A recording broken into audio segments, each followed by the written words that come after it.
ọmọ wò mí máa rìn máa yan lọ mọ wọn lẹ́kìtì máa rìn yan padà òní lọ́jọ́ tàbí ọ̀tá yé oríyé òtún lè sàmọ́dún wa oríyé òtún lè sàmọ́dún ayé lọ́hùn oríyé òtún lè sàmọ́dún wa oríyé òtún lè sàmọ́dún. Akọ́dá ayé mo ṣe bá lọ́wọ́ rẹ o àṣẹ̀dá ayé mo ṣe bá lọ́wọ́ rẹ o ìgbà lọ́wọ́ ọlọ́run Elédùmarè ìjọba tó dá mi ní sáyé ìlérí Olúwa lèmi jẹ́ the most talented lady táwọn ayé sọ torí ọmọ wù mí mo ṣe wá o òní ìsọjọ́ bí rẹ tàbí ọ̀sáyé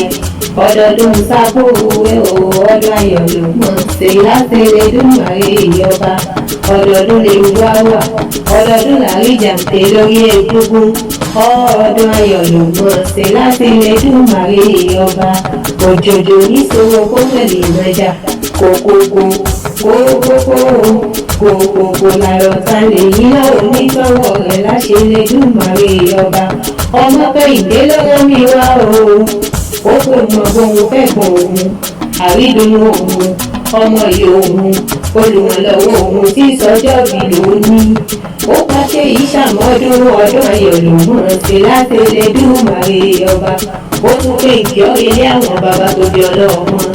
ìgbà òdo Èkìtì ní ìṣẹ̀lẹ̀ àwọn bàbá rẹ̀ ọmọ ẹlẹ́yẹ ìṣe wẹ̀yẹwẹ̀yẹ àti ìdòrí ogun ní onílé àwọn bàbá tó bí ọlọ́mọ ìwọ lọmọ lókè méjì ìtàkọ̀tàbọ̀ lórí àlá wọn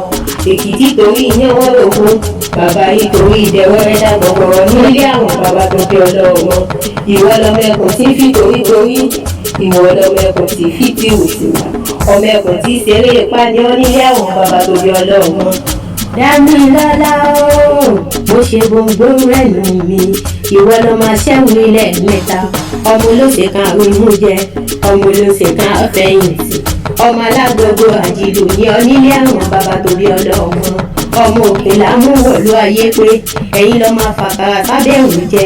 kì í ṣe pé kúkú fi ń ṣàrùn rárá bẹ́ẹ̀ kì í ṣe pé fi ń ṣàròró bákàrà bá di méjì nínú àgbàdá máa di kan ṣoṣo nílé àwọn bàbá tó bí ọlọ́mọ ọmọ àsọyẹ kí n tó sòwò ní onílé àwọn bàbá tó bí ọlọ́mọ ẹ̀yin lọ́mọ bá mẹ́kùn kí n tó mẹ́wúrẹ́ ta ni o mọ̀ pójú ewúrẹ́ bá nílẹ̀ òjẹkùn lọ nílé àwọn bàbá tó bí lọ́mọ ẹ̀yin lọ́mọ lókè méjì ìtakọ̀tabo lórí ara wọn nílé àwọn bàbá tó bí lọ́mọ ẹ̀yin lọ́mọ òdòdó ẹ̀yin lọ́mọ ẹkùn tó ń fi torítorí ẹ̀yin lọ́mọ ẹkùn tí ń fi tìrùtìrù ọmọ ẹkùn tí ń ṣeré ipá ní onílé àwọn bàbá tó bí ọlọ́mọ ọmọ Táyọ̀ mo ṣe gbogbo ẹnu mi ó ṣọdún èyí ọdún ayọ̀ ló mọ̀ ṣe ìláyà aláwọ̀ àbí oníjó òkú tí kò fi ìtàn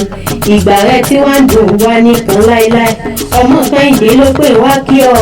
ó pè kí ọ relé àwọn bàbá rẹ báwọn bá wà níta ní kọrin ìwé sí ọ létí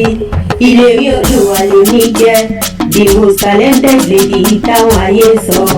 happy birthday to you.